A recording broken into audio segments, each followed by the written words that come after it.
we may not all have the money to bid for such trophy items, but the market for sports collectibles such as trading cards, jerseys, game-used equipment, and more is growing.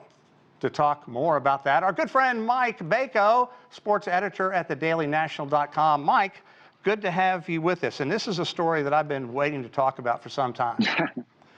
Well, it's all about the dollars and cents, right, Sean? You know, we're talking about ticket prices, we're talking about memorabilia, but we're also just talking about the explosion of both of those things from the ticket price standpoint, as well as what people are willing to pay for a lot of these memorabilia pieces that increasingly are hitting the market, not only from the teams, but the leagues themselves. Yeah, now buying a piece of sports history isn't new, as you talked about, but what is the crazy amount of money that people are dropping on some of these items. Now, what are some of the biggest items sold on the memorabilia market? I know Pete Rose, who passed away recently, signed a ton of things, and I've seen the prices on his baseballs, his photographs, bases that he stole. That has skyrocketed. Skyrocketed for people like Pete Rose. Pete Rose really lived the last few decades of his life in Las Vegas just signing memorabilia. That's how he made his money as an outcast from Major League Baseball. But when you look at some of the items that recently went on sale, you mentioned the Shohei Ohtani 50-50 home run ball that made him the most exclusive club in Major League Baseball. That home run in Miami went for over $4 million. Where this really went on wild was in the summer of 1998 when Mark McGwire's 70th home run ball hit the market.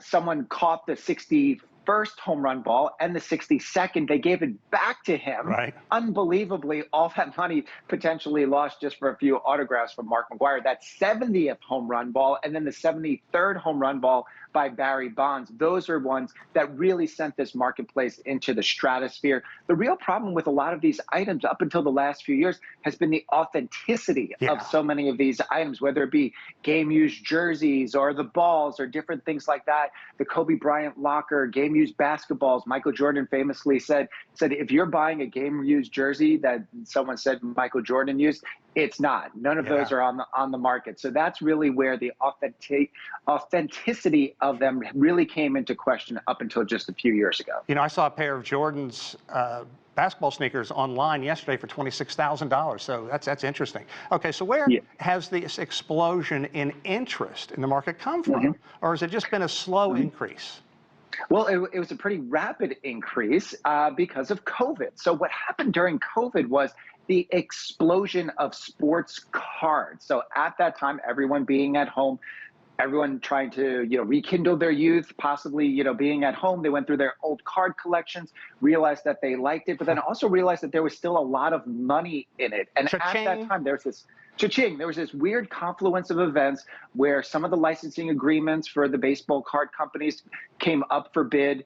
Topps, the all-time, baseball card, basketball card, if you grew up, you were watching that. But then Fanatics, the new company from Michael Rubin, who, a lot of merchandise, a lot of memorabilia, they swooped in and became the official card company of a lot of the leagues. So they just started putting cards out into the marketplace. They're doing different sort of promotions, quick turnaround. You're talking about memorabilia. A lot of the card companies now are putting pieces of jerseys or game-used items from famous events into these specific cards. So people have sort of had this disposable income. Sports never been more popular, and that's really where it's coming from. You know, Mike, you did touch on one thing we got to talk about. How do you prove it's authentic? Because I've read somebody said I would never buy a baseball card. They're so easy to fit.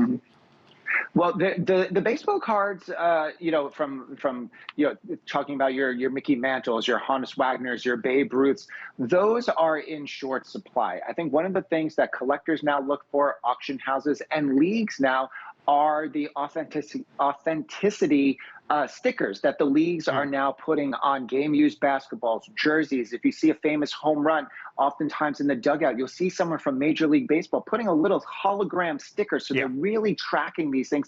And it started during that home run chase, and then they did it during the Barry Bonds home run chase as well, because they knew that those balls were going to be worth millions of dollars. You know, Mike, I actually saw Mark McGuire hit number 62. I was at the game that night, but didn't get the ball. Okay, so who has the most money? Gen X, millennials, Gen Z, or is it older sports fan, the boomers? My guess is the boomers have the most money, and they grew up before every play was on TV, and they want to go back and reclaim their youth. Yeah, there is some truth to that. Obviously, they have the most disposable income, and a lot of the most valuable items are from that generation.